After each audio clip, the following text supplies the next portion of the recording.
Hello everyone and welcome back.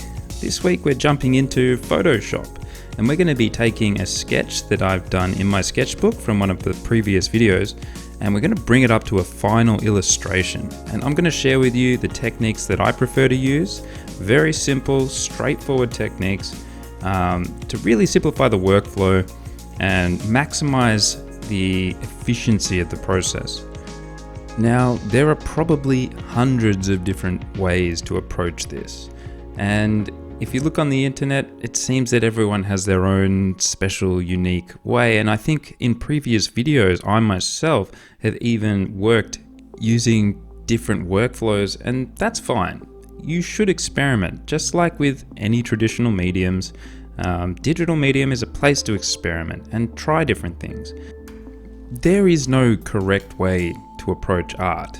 There's just what works for you and what keeps you interested in the process. And for myself, lately I've been trying to find the fastest, most efficient way to get ideas down. And so that's what I'm doing here. I've taken a photo of the sketch that I had in my sketchbook and I've just recropped the canvas. I've made it into a landscape because I had a concept in mind that involved the environment around the dragon, and now that I'm in the digital world, I can make any changes I want. So I've recropped the canvas and I've trimmed out the dragon. That's the bit from the sketchbook that I'm going to keep, and I've even kept the original pencil strokes in there. I want them to last through the whole process because that's where all of the life is. That's what you get from sketching. You get the immediacy of that pencil mark on paper. You get these really energetic lines. And when you're working digitally, there's often a tendency to over-render everything and really get these stiff-looking images at the end. But we've already done this work. We've got a sketch that looks nice and lively.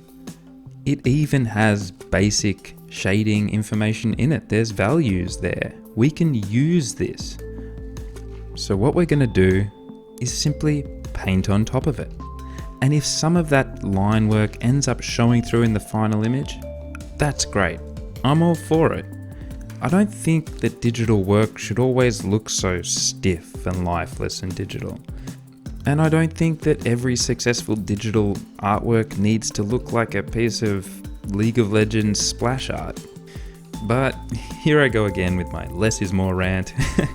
You all know that I'm a bit of a minimalist when it comes to detail these days. I guess I just don't have the time to draw 600 scales anymore. And I want to move on to the next image before I get bored.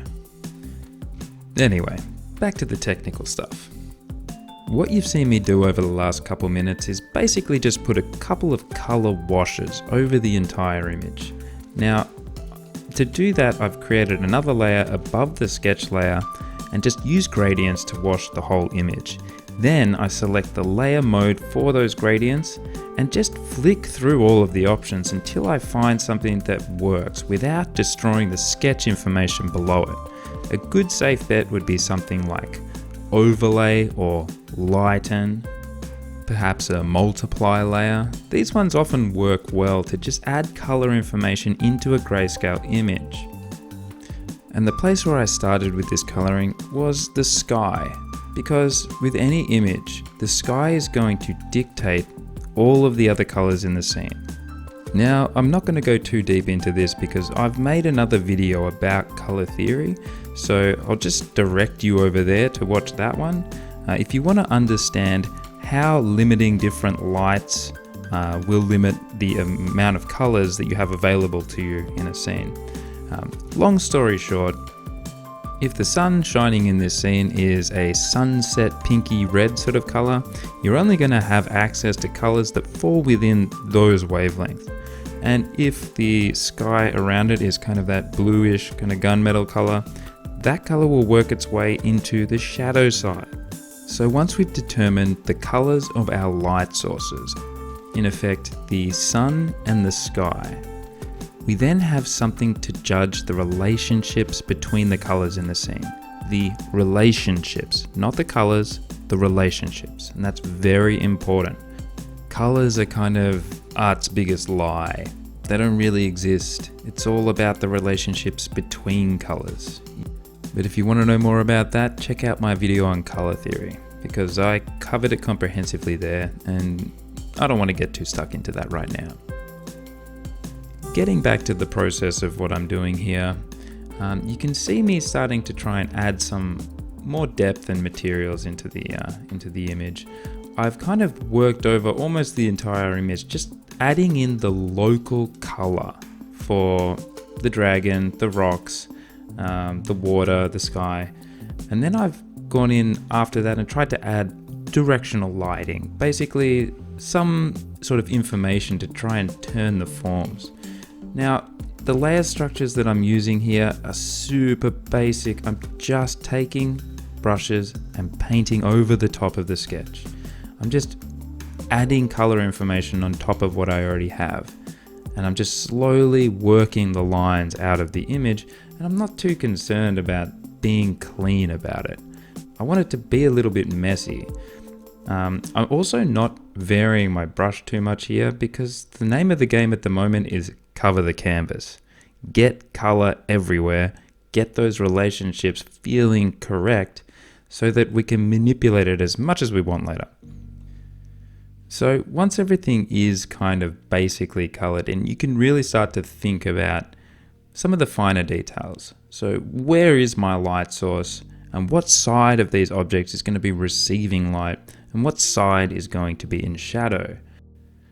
And because our original color pass focused on adding in basically the local color, the next step is to simply add highlights to the lighter side and add a darker color into the background. You build up the values over time. So here you see me going into the dragon and darkening things down, because basically all of the dragon is going to be in shadow because of the direction of the lighting. But you don't want to start with the dark value. You want to build into it slowly over time and keep the information from the previous layers in there underneath. You're being a little bit loose and messy with your first layer, the local values. And then the next time you add in more and more detail. And as you build detail on top of detail on top of detail, you end up with this complexity that comes not from going in and making individual strokes to define the outlines of the scales and things like that, but from working from a mid-tone and building up the depth of your values from dark to light with more and more layers of information using descriptive brushwork. For example, the scales on the dragon's neck have been achieved not by zooming in and detailing out scales, but by simply building up the values. I darkened some areas and lightened other areas while making brush strokes that generally followed the contours of the neck and also described the reflective properties of the material of the scales. And because I've done that in that one location where it's going to be most prominent, I don't even need to do the same thing in the rest of the image.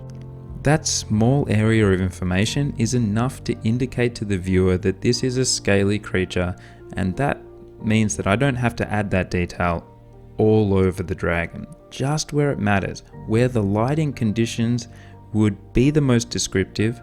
Put your detail and information there and let the viewer fill in the rest of the information themselves. Let them do a little bit of the work. It'll make it more interesting.